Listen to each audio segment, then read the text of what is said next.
En medio de la Guerra de los 30 años y con el acoso de las posesiones portuguesas, el imperio portugués, que había encontrado en la producción azucarera un elemento de primer orden para el desarrollo, pasaba a estar muy amenazado por los ataques iniciados por las Provincias Unidas y por Inglaterra, que tenían puesta la mira en los asentamientos de Brasil. La monarquía hispánica, consciente de esa situación, aplicó sus esfuerzos a la defensa de estas posiciones. Pero a pesar de los esfuerzos de los españoles para defender el imperio lusitano, los portugueses lanzaron la culpa de estas amenazas contra Felipe IV. Los rebeldes holandeses llevaban sus acciones contra el imperio español. Así, una flota, formada con fondos facilitados por Inglaterra, tomó Bahía el año 1624 y no fue expulsada hasta un año más tarde. Pero no estaría en América la acción contra España, sino en la alianza entre las Provincias Unidas, Suecia, Dinamarca, Francia e Inglaterra. Y es que la causa de la inquietud en Europa no era Federico de Bohemia, sino España. Pronto participó Inglaterra en la alianza española, en la alianza anti-española. En otoño del mismo 1624, la flota anglo-holandesa atacaba Cádiz e intentaba una acción contra la flota de Indias, obteniendo sendos, estruendosos fracasos. Pero la coalición se ampliaría el año siguiente. Por su parte, Richelieu ascendía posiciones en Francia. Este hecho posibilitaría a medio plazo la alianza con Suecia, apoyando descaradamente al bando protestante, consiguientemente al recrudecimiento de la guerra y al desenlace de la misma, contrario a los intereses de España. Y es que Richelieu, ante aquel trágico dilema entre nacionalismo francés o universalismo cristiano, el cardenal de la Iglesia romana escogió lo primero. Y en ese preciso momento, que se pudo todo, entre otras cosas por esa acción, acabó perdiéndose todo. Aquella decisión fue el Rubicón en la historia religiosa de la Edad Moderna.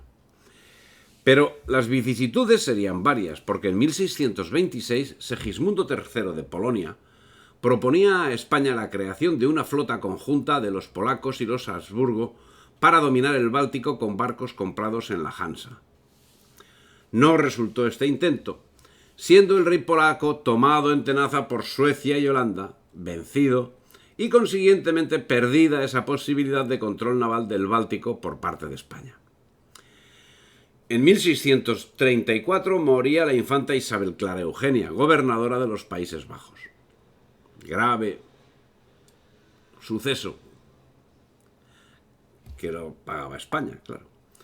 Spínola había sido enviado a Italia y los asuntos militares españoles iban de mal en peor, mientras el control que había sido delegado en la infanta volvía a estar en manos de la monarquía de Felipe IV, y el valido veía en Fernando de Austria, hermano del rey y cardenal desde los 10 años, el cardenal infante, más aficionado al campo de batalla que a la sacristía, veía en él su tabla de salvación. En el peor de los casos, enviándolo a Flandes, el conde duque se libraba del acoso de alguien que constantemente manifestaba su desacuerdo con el valido.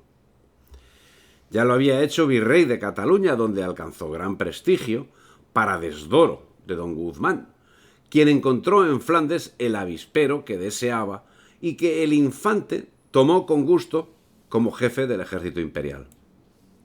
El año 1636, Francia envió ejércitos a combatir a Flandes, Borgoña y Milán, que fueron rechazados y tomadas las plazas de Chapelle, Catelet, Corbia y Bouchain por breve tiempo, ya que fueron rechazados por los franceses. El ejército se encontraba desplegado en Navarra, Aragón, Cataluña, Portugal, el Algarve, Italia y Flandes, con un total de 94.000 unidades, a las que debían sumarse 9.000 unidades preparadas para partir hacia Italia y Dunkerque.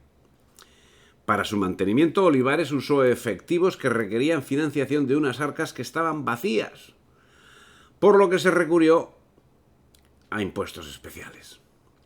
Tras la muerte de la regente Isabel Clara Eugenia, la regente en los Países Bajos, y la marcha de Fernando de Austria al frente de los tercios de Flandes en los años 1634 a 1638 conoce todavía horas pasajeras y a veces magníficas de triunfos. En 1634 el cardenal Infante venció en Nördlingen. El 35 y el 37 llegan los galeones de América repletos como nunca de tesoros con que enjugar la penuria nacional. El 36 hay victorias lucidas en Milán debidas a Leganés, pariente y amadísimo protegido del Valido, y en Flandes. Por todo ello, Olivares organizó las célebres fiestas, en las cuales era bastante experto, en el Buen Retiro y en las calles casi todo el mes de febrero de 1637, añadiendo el pretexto tan extraño al bien material de España de la elección del rey de Hungría como rey de romanos en Ratisbona. El cardenal Infante Fernando, que desde los 10 años había sido dedicado a la Iglesia como cardenal, demostró que tal designación había sido un manifiesto error, pues su verdadero interés era la milicia.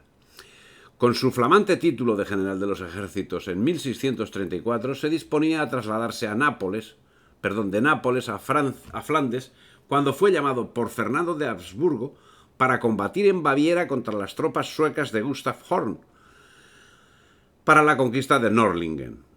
Ahí se dirigió y aniquiló las tropas suecas de Bernardo de Weimar. 12.000 cadáveres, 80 cañones, 4.000 furgones y 300 banderas fueron las pérdidas que se le infligió a los suecos. La batalla había sido vencida de antemano por los suecos.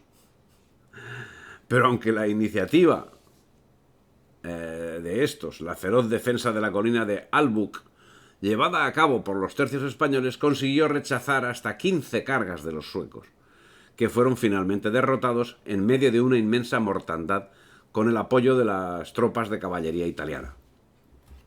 Cuando el cardenal Infante llegó a Bruselas tras la batalla de Nördlingen, fue recibido en olor de multitud. En breve se enfrentaría a Richelieu, que lo vencerá en Amiens y le tomará Brabante. Pero en reacción, el último buen Austria avanzó hasta las inmediaciones de París, con lo que consiguió paralizar el empuje francés. Los españoles, los imperiales y los flamencos habían amenazado París, y tal vez fue un error haberse retirado sin acometerla.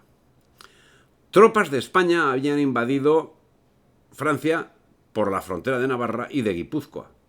Bayona se vio en peligro y el ejército del almirante de Castilla penetró en el país de Labor. Los grisones, resentidos de la usurpación y tiranía de los franceses, sus antiguos auxiliares y amigos, se aliaron en secreto con los españoles, se alzaron contra los franceses y los arrojaron de Valtellina.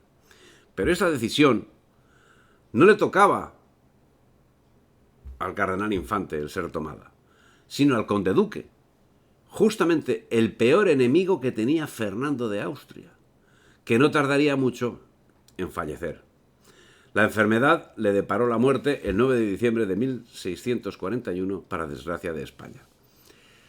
A los grandes hombres, como don Juan de Austria y como el cardenal Infante, les cogió la muerte de una forma extraña y a una edad muy joven.